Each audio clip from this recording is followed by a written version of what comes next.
ऐसा इसलिए हो रहा है क्योंकि तुम मेरे जिस्म में लतीफ हो। जब पिछली बार मेरा जिस्म सर से जुदा हो गया था तो उस वक्त तुम्हारा भी जिस्म गायब हो चुका था।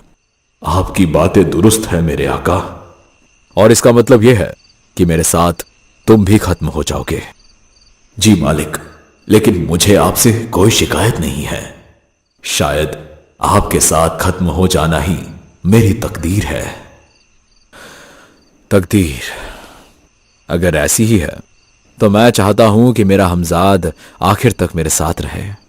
तुम मेरी रूह का वो हिस्सा हो जिसे मैं कभी खुद से अलग नहीं कर सकता। लेकिन यह हमेशा के लिए मुमकिन नहीं है मेरे आका। आज नहीं तो कल मुझे अपनी दुनिया में लौटना ही पड़ेगा। उसके इन अल्फाजों ने मेरे दिल पर एक बोझ सा रख दिया। मैं खुद को दुनिया का सबसे बदनसीब समझ रहा था। मेरी आंखें भर आई। इससे पहले कि मैं हमजाद को कुछ कह पाता, अली वहां आ गया। अब्बू, आप दोनों यहां हो? मैं आप दोनों को वहां ढूंढ रहा था। हाँ बेटा, बस यूं ही बातें कर रहे थे।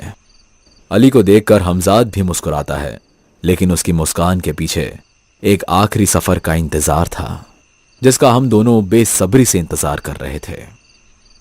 आखिर कब तक मैं इस दुख के सैलाब में बहता रहूंगा? मेरे मन में ऐसे कई सवाल उभर रहे थे और तभी कई सारी सुइयां मेरे शरीर में चल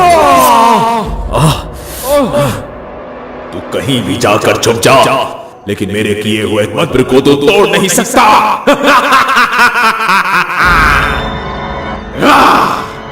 तांत्रिक का हर हमला मेरे लिए मौत से भी बढ़कर दर्द बन चुका था।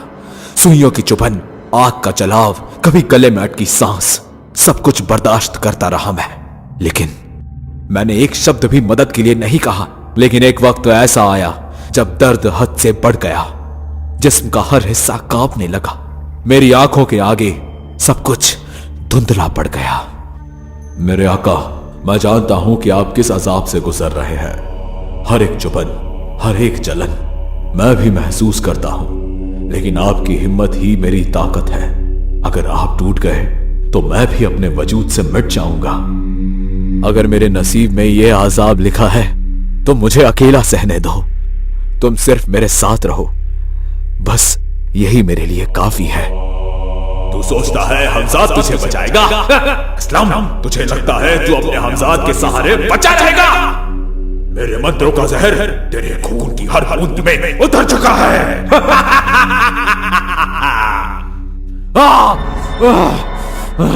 मेरी सांस रुक रही है। हमजाद! लगता है कोई मेरे जिस्म से रूह को खींच रहा है। मेरे आका, ये क्या हो रहा है आपको? आपका चेहरा सफेद पड़ गया है। तांत्रिक, तू समझता है कि तू जीत जाएगा? यह गलत सोच है तेरी। जो दर्द तू हमें दे रहा है, उस दर्द का हर हिसाब तुझसे वसूल किया जाएगा। तेरे पास अब सिर्फ 13 दिन बचे हैं हमजाद। जा, बचा ले अपने आका को। हमजाद मजबूर था, इसलिए चाहकर भी कुछ कर नहीं पा रहा था। तांत्रिक के जादू ने मुझे बिस्तर तक सीमित कर दिया था।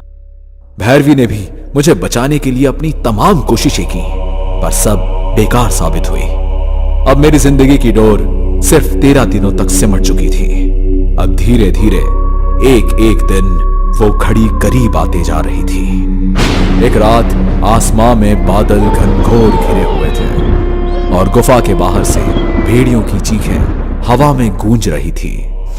वो रात मेरी जिंदगी की सबसे भयानक रात थी। गुफा के अंदर मैं पड़ा हुआ अपनी सांसों की गिनती कर रहा था और उसी वक्त भैरवी और हमजाद ने फैसला किया कि अब तांत्रिक को ढूंढना ही होगा। जंगल की गहराइयों में मौत उनका इंतजार कर रही थी। वो शैतान तांत्रिक असलम को रोज तड़पा रहा है। अगर आज रात हमने उसे नहीं रोका तो कल तक बहुत देर हो जाएगी। भैरवी, मैं तुम्हारे साथ हूं। आज रात तांत्रिक को मैं खुद खत्म कर दूंगा। हमजाद और भैरवी उस तांत्रिक के बारे में बातें कर ही रहे थे कि अचानक जंगल के बीचों बीच वो तांत्रिक प्रकट हो गया। तुम दोनों सोच रहे हो कि मुझे रोक पाओगे? मुझे रोकना आसान नहीं, बस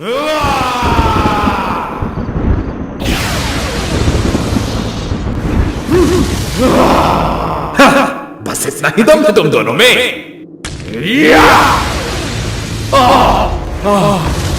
हमजाद संभालो।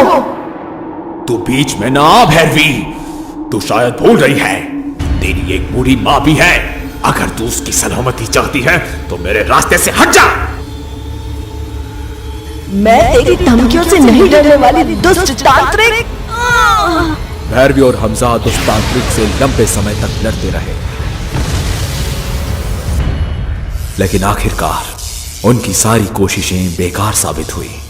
मजबूर होकर दोनों थक हार कर वापस गुफा में लौट आए। अरे तुम लोग कहाँ चले गए थे? और तुम्हारे शरीर पर ये घाव सब ठीक तो है ना? उस तांत्रिक ने अपने काले जादू की ताकत से हम पर वार किया। ना जाने वो मनहूस तांत्रिक हमसे क्या चाहता है। इनकी हालत भी दिन ब दिन बिगड़ती जा रही है। उस तांत्रिक के डर से हम कितने और दिन भागते रहेंगे। रजिया, इस वक्त हम सबको सब्र रखना होगा। हमारी एक गलती सबकी जान की दुश्मन बन सकती है। मैं उनकी हर बात सुन रहा था, लेकिन मैं इतना कमजोर था कि बोल भी नहीं पा रहा था। मैं उनकी बातों से समझ गया तांत्रिक अभी भी बाहर जिंदा है। अब मैं सिर्फ चुप रहकर मौत का इंतजार नहीं कर सकता था। मुझे अपना सच, अपनी तकदीर खुद ढूंढनी थी, और इसलिए मैं चुपके से गुफा के बाहर निकल पड़ा। असलम, कहाँ जा रहे हो? भैरवी, मुझे जाने दो। अब मैं और सहन नहीं कर सकता। गुफा के बाहर अब भी तांत्रिक की ताकत का असर है। वहां तुम सुरक्षित नहीं हो। मैं जानता हूं, पर मुझे यह भी पता है कि यह रात मेरी आखिरी रात हो सकती है। अगर मैं यहीं उनके सामने मर गया तो अली और रजिया कभी खुशी से जी नहीं पाएंगे। इससे अच्छा होगा कि मैं उनसे कहीं दूर जाकर मर जाऊं। मैं बस 2 ही कदम आगे बढ़ा कि मेरे लड़खड़ाते कदमों ने जवाब दे दिया और मैं जमीन पर गिर पड़ा। अपने आप को संभालो असलम, रुक जाओ।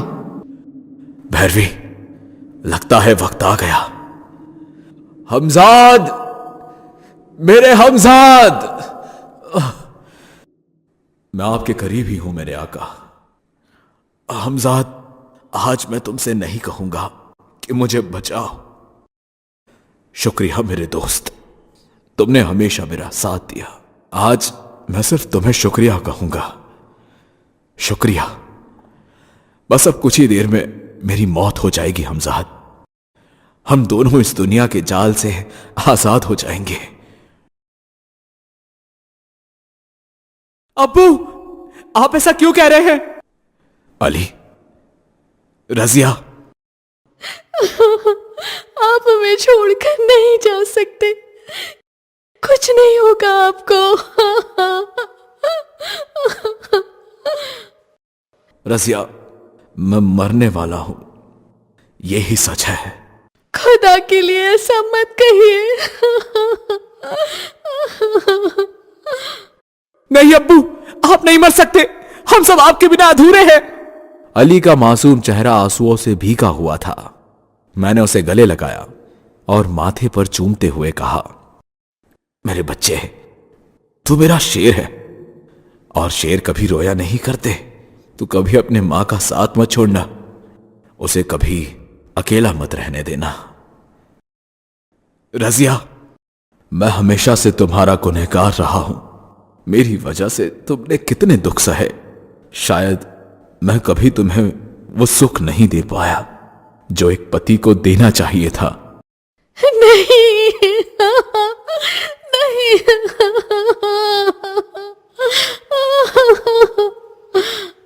हिम्मत रखो रजिया, तुम्हें मजबूत बनना होगा। अली अभी बहुत छोटा है, उसे तुम्हारी जरूरत है। तुम्हें उसका ख्याल रखना होगा रजिया। आह, आह।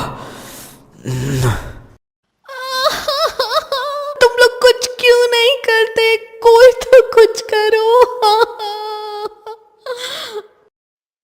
बहुत देर हो चुकी रजिया।